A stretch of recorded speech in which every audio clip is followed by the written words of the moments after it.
Welcome to lesson 12.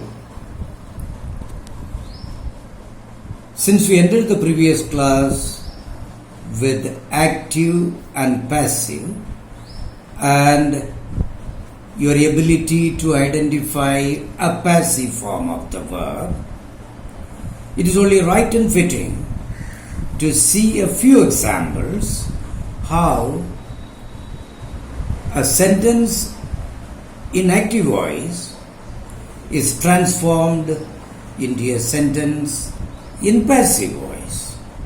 I am taking simple examples so that it is easy for you to grasp.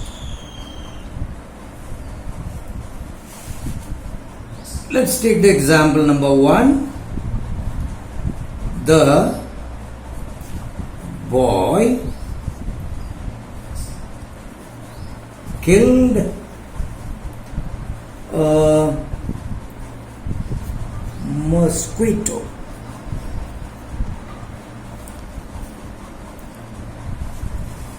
Look at that sentence very carefully. The boy killed a mosquito.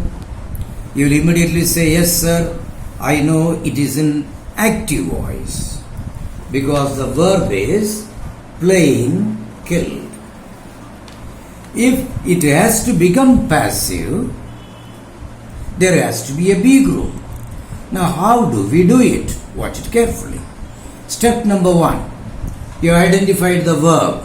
Verb is in past simple tense. Killed. Having done that, after the verb, ask the question who. Ask the question whom. Alternately what? Remember, this is for object form, accusative case.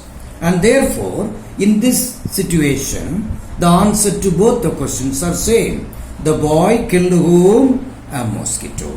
The boy killed what? A mosquito. You get the answer, a mosquito.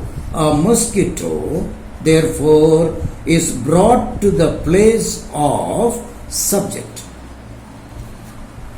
A mosquito. Having brought the object to the place of subject, now we look at it and say what person it is. It is third person.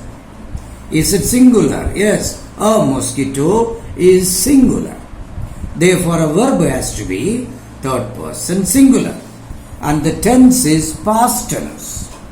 And past, a third person would take S connected verb and therefore was. That is the B group. Among the many B groups, we chose was because mosquito is third person singular. In passive voice, the verb therefore was. Followed by killed. Why we don't change? No, actually we have changed. This killed is not this. This killed here is simply past tense. Whereas this killed here is past participle. Kill, killed, killed. Therefore, past participle in the company of a B group becomes passive verb. A mosquito was killed by the boy.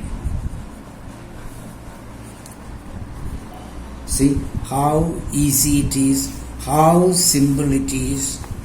Now, why do we call it passive? Because the subject here, mosquito, is not the doer. The action is killing. Mosquito is not doing the killing. The killing is done by the boy. The mosquito was killed by the boy. So the action was done by the boy that has come to the place of object. Whereas mosquito, which is in the place of subject, is not the doer. Let us take another example.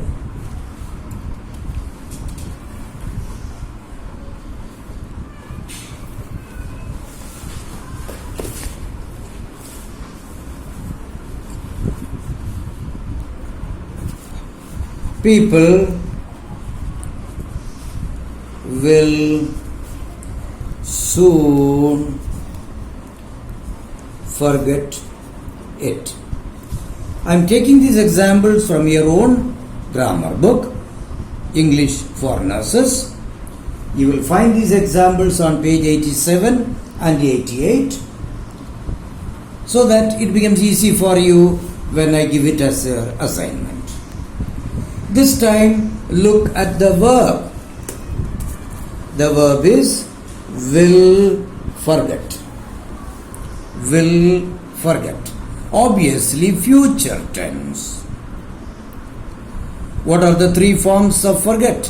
Forget, forgot, forgot. There is one more third form. Forget, forgot, forgotten. Whichever you choose, we already know passive voice takes only past participle, and therefore I must choose forgotten. Then it has to be in future. Therefore, let's see what happens. Will forget. Ask the same question. Will forget what? Will forget what? Will forget it. This becomes the object. Therefore, we bring the object here to the place of subject. It remains it, and you know the sign of future is will, and therefore will remains will. But after will, a model, you cannot take any other verb other than V1. Model plus V1, the first form of the verb. Therefore, among the B group, the first form of B group is will be. Now you got it. It will be, of course you write there soon. The past participle is forgotten by people. Even if you don't write this, it does not matter. Okay, but then here it is.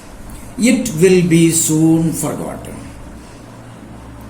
Here you will see the B group with past participle, B group with past participle, and that is what makes it a passive verb, passive construction. Now you understand what we mean by passive. One more small help. I am taking a third example. This time listen very carefully.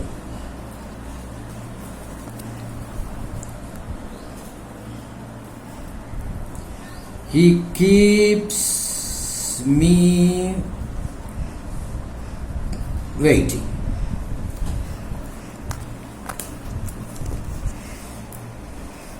What is the verb? Keeps.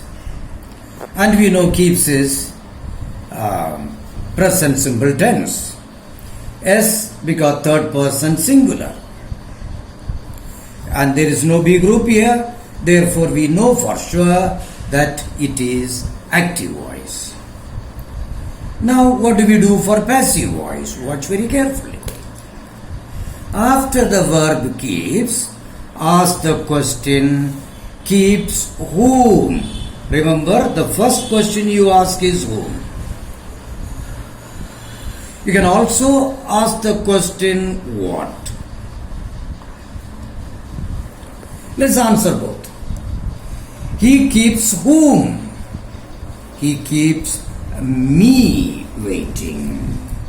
He keeps me waiting. This is called object. This is also called dative case. Indirect object. Dative case or indirect object. He keeps what? He keeps waiting. But then since we already have an answer, He keeps whom, a person, me, always give importance to a person. When we have two objects, direct and indirect, accusative and dative cases, go for dative case. Go for indirect object. Pick the person and start your passive voice. Therefore, me is in accusative case, dative case. Its subject form, if you remember the pronoun table that we gave, me is the form object, the subject form is I.